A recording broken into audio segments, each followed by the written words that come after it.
Hey guys, J77 here. Welcome you back to another Comic Book Talk 360, continuing the Superman discussion. And I'm doing another editorial pretty much ahead of schedule. And the reason why is, well, because of one, the fact I was sick throughout that week period that I was. Most people know what it was about.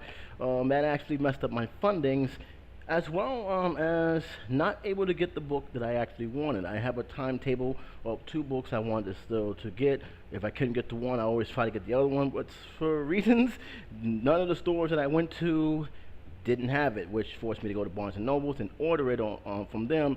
And the only reason why I went to them is because they can actually get it done faster. It takes pretty much 3 to 4 days max to get the book. So I know it's going to be there, and as soon as I pick it up this Friday, I can able to read it and do a record review on it as well. But for now, doesn't mean I have to not make a video. This is something that I also had planned, and that is Superman's weakness, which is what we're discussing right now. And before I go any further here, I want to make this very clear.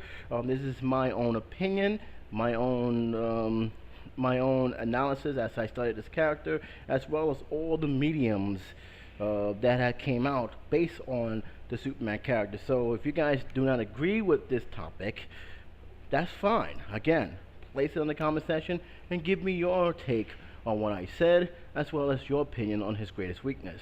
But it is a very interesting topic because a lot of people, when they see Superman and they say his greatest weakness, automatically is kryptonite, and for good reasons. Kryptonite slows him down, it even kills him. It can turn him to a little baby, Golden Age era. It can make him evil, it can make him, pretty much paranoid. So there's a lot of reasons why, when the minute they say Superman's weakness, it's kryptonite. As much as I like to say that is true, which it is, Superman's weakness is kryptonite. It is some of the main sources to slow him down and beat him up. It's not his greatest weakness. His greatest weakness is actually something, as I think a lot of people have seemed to overlook, no matter how many times the animated versions, the movie versions, the TV series seems to throw it out there. Even this movie, The Man of Steel, you saw it, and you saw it more with The Man of Steel, despite my ill feelings towards Jonathan Kent, how they handled that. You still saw it more with that than you have really seen with a lot of other series, because most of the stuff they are doing off camera or pretty much in the alternate reality. The Unjustice, I believe the game is a game where you had Superman pretty much going rogue in many ways. They showed that a lot in that as well, and it's pretty much is dealing with his personal family, and how death seems to affect him a lot more than anything else he have conquered with during his time here on Earth. Let's put it to perspective. He dealt with death. I'm pretty much sure he's seen it a lot. But when it comes to someone that he loves, Lois Lane, Jonathan Kent, even the fake Jimmy, which a lot of people is now referring to in Smallville, how he handles it, he doesn't particularly go about it well. He really doesn't go about it well, especially when there's like alternate universes of a telling of Superman, especially when someone travels back into a time where Superman is now more than a hero, but pretty much a feared monarch that people want to overthrow. There's a lot of stuff out there that shows that when someone close to him dies, all that wisdom or decision making seems to get thrown out the window. Richard Donner have done a tremendous job showing that, even though I think he dropped the ball with the spinning of the world. But he showed an excellent job with this twice. And the first time, I think it should have been a lesson learned by Superman, Clark Kent, that no matter how good you are, no matter how powerful you are, no matter how many extraordinary things you are, death is going to happen whether you want it to or not. This is one of the main reasons why the Man of Steel, more so than anything, seemed to pinch a nerve with a lot of fans when it came to the death of Jonathan Kent. I'm with that group, by the way. I think they dropped the ball a lot with that. I didn't like how they pretty much portrayed that particular role, and there's a lot of reasons, and it goes back to the Richard Donner film, how he handled it. I'm going to go on straight up and saying I don't think any of these characters are bland. That's the one thing I disagree with a lot of critics and even a lot of fans who are pretty much mixed with this movie. I thought that Kevin Costner played a good job. I thought he did well.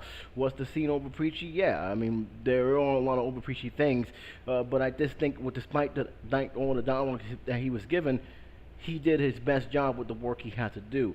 With that being said, I felt that Zack Snyder dropped the ball on Kent's death. That's not the way I felt they could have handled that, and I think it missed the point of what Richard Donner had done. Richard Donner had done a good job. He wasn't over preachy. Well, that Jonathan Kent wasn't over preachy, and his death pretty much solidifies, pretty much was solidified with Kent himself, be standing next to the grave and saying to his mother, all the power in the world, and I still could not save him. That's a powerful statement. That's a powerful statement. That's a powerful lesson that Superman should have learned as he got older, but he didn't in many ways. In fact, he was enraged. One of the scariest scenes in the Superman movie is that Lois died. It was a scary scene. I was a kid when I saw this.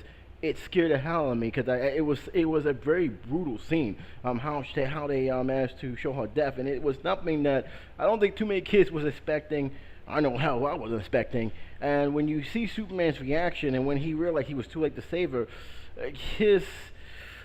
all that wisdom it was gone. He was screaming. He went to space, and even with the ghosts of Krypton's fans trying to tell him it's forbidden to interfere with this kind of history. What happens happened. You have to accept that. And he wasn't accepting that. He basically just, rearranged time to his fitting, and that's where I think he really dropped the ball and almost ruined the film for me. But the film still maintained enough to achieve its glory, which it still is today. But that's been a major thing that I've been noticing a lot with the Superman canon, because I watched the Superman anime series, I watched the Lois and Clark one, I watched the Superboy series. I practically grew up with this franchise along with everybody else, and it seemed like every version of this character, they always make it a business saying that, hey, he has a problem if it comes to the point where one of his family loved ones die or was murdered. There could be a possibility that his anger, his grief, will cloud his judgment, where he can actually go rogue or do something that even Superman fans would say Superman would never do that. And I think a perfect example of this is the new event, the Superman series that came out on the WB, the Superman anime series. And in one of the episodes, Lois Lane went to an alternate universe. She found out that Superman and Lex was working together. She didn't know why he was working together or why things were so dark the way it are. And it turns out that Superman was not there to save Lois this time, and his demeanor just completely changed. His attitude towards his morals completely changed to the point where he made the deal with the devil, blindly mad, to try to rid the streets of crime. However, he ended up doing more harm than good, and that's all because he couldn't accept that, hey, he couldn't be there at the same time. He couldn't accept Lois Lane's death, and his rage pretty much blinded his common sense. They also did in a game, which came out a few months ago, where he wasn't there to save Lois again. And needless to say, they had pretty much mixed reaction toward it, but for the most part, I think people did enjoy the game. It was, I'm pretty sure it's called Injustice. If I'm wrong about the title, please put in the comment section, and I do apologize for all the gamers out there if I got it wrong. But there's one thing I definitely know I'm not wrong, is the outcome of what happened to him, his loved ones, and what he had done in the outcome, and as a result of it. So there is that situation, and this is something that happened in the Man of Steel.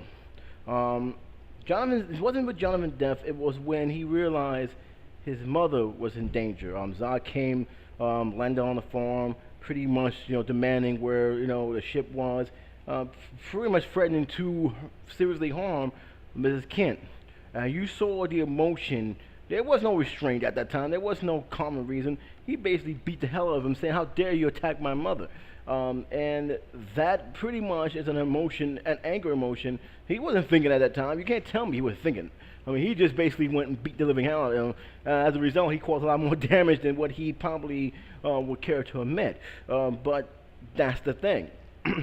When it comes to his loved ones in that situation, that kind of in that kind of jeopardy, when it comes to our loss of loved ones, you get the sense that sometimes he just don't know how to deal with that. And many people say that's a natural reaction. Okay, fine, I understand. That's perfectly normal. You're angry, you're upset, you don't know what you're thinking. But with Superman, it becomes a little bit more where all that morals, for at least the stuff I've been seeing during my years of following Superman, seem to get thrown out the window, completely thrown out the window, to the point where you actually kind of wonder, has he really accepted that people can die, especially his loved ones? Have he really grasped that?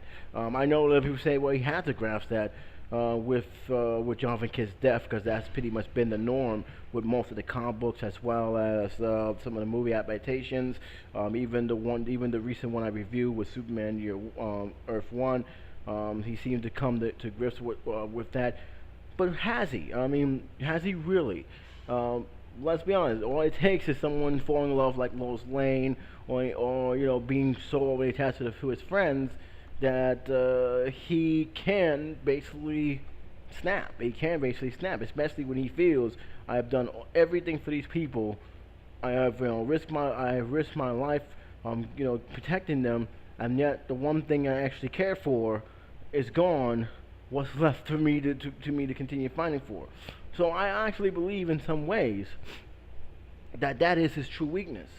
That him not accepting that one of his friends, one of the people he truly cared and loved ones, will die, and he pretty much will have a hard time, if anything, to come to grips with the death of his loved one.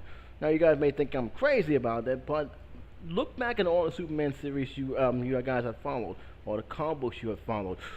Even right now, with the video, with one of the latest games, with all your favorite DC characters in.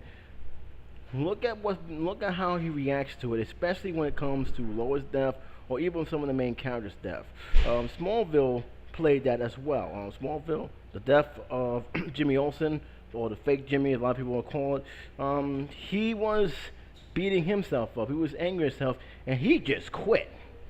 That was the season finale. He quit when he was fighting Doomsday, and it turns out the dude was just as crazy as Doomsday was, and he stabbed Jimmy right through with a pipe, and he died.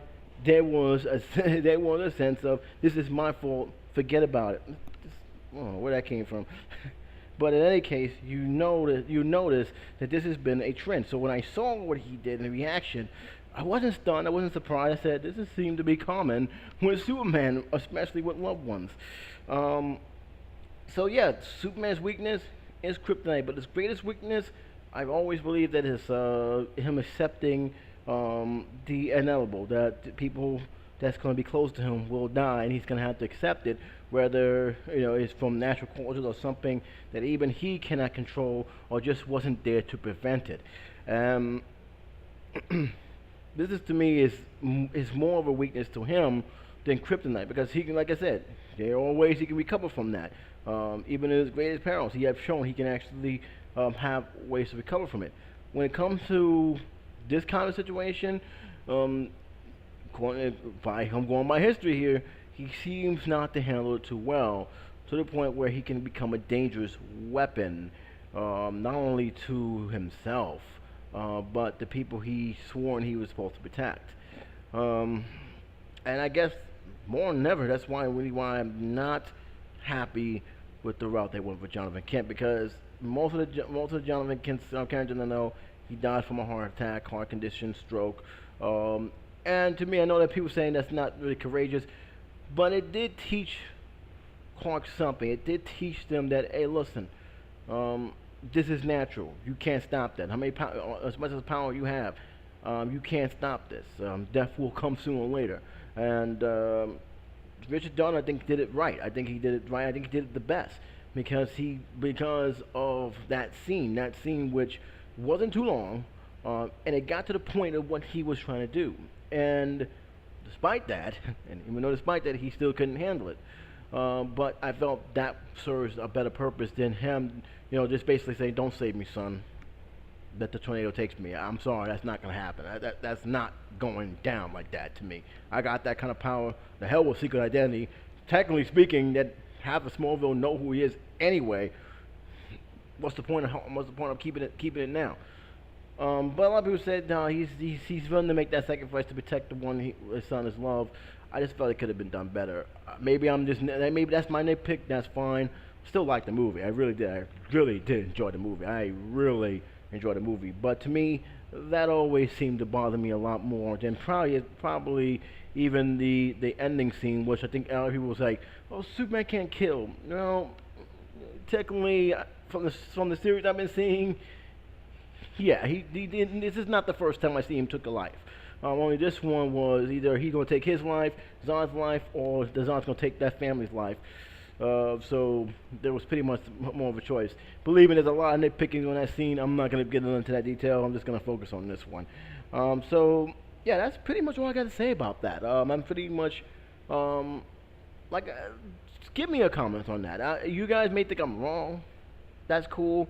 Give me a feeling on that. But to me, I always felt that was more of a weakness than any of the kryptonite he have ever come encounter with, because it is an eternal weakness which seems to always show, and he always seems to not control time after time again. And I think there's no coincidence that DC Comics productions, from any kind of series they have made, whether it's comic book or TV shows or movies, make it their business to show that, because this is pretty much his greatest flaw, and it can be used as a weapon.